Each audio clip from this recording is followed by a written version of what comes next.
Welcome to the heart of any data governance program, data ownership and stewardship. You've probably seen situations where data is wrong, outdated, or simply ignored, and nobody knows who's responsible.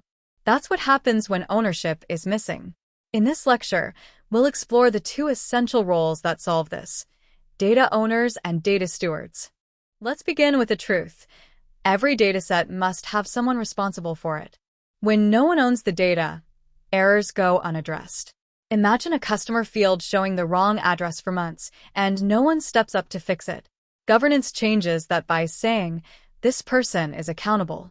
Ownership is the foundation of trust and accountability in any organization working with data.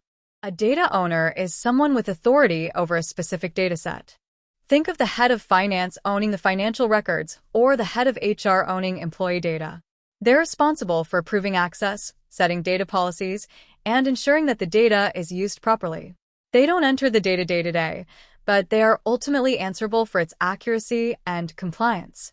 This is a strategic role, focused on high-level accountability and governance. Now meet the data steward. This person is hands-on.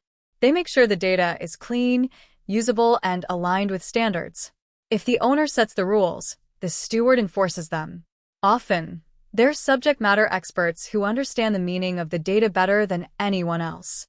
Stewards work closely with IT and business users to catch issues before they spread.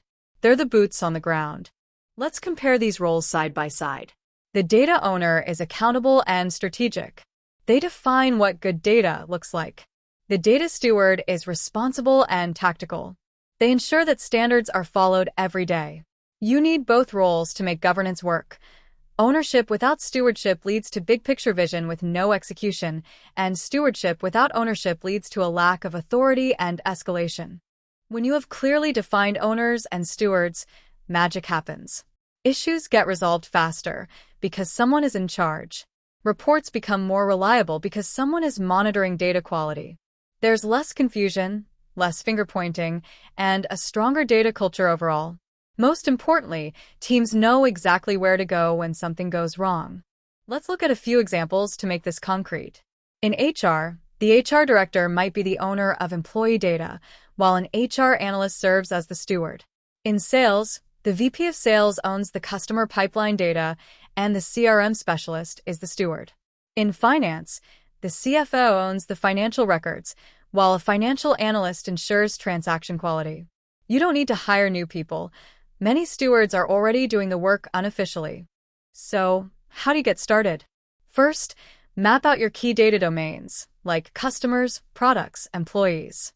Then, assign ownership at the business unit level. Don't leave it to IT. Next, nominate stewards. These are often people already working with the data daily. And finally, create a RACI matrix. It shows who is responsible, accountable, consulted, and informed for each dataset. It's simple, powerful, and brings structure where there was once confusion. Let's wrap up. Data ownership ensures someone is accountable for each data domain. Data stewardship ensures the data is actually managed, cleaned, and maintained. Together, they create the structure and discipline your data needs to become trustworthy and usable. In the next lecture, we'll explore how to ensure that data is not just assigned, but also accurate, with data quality and integrity.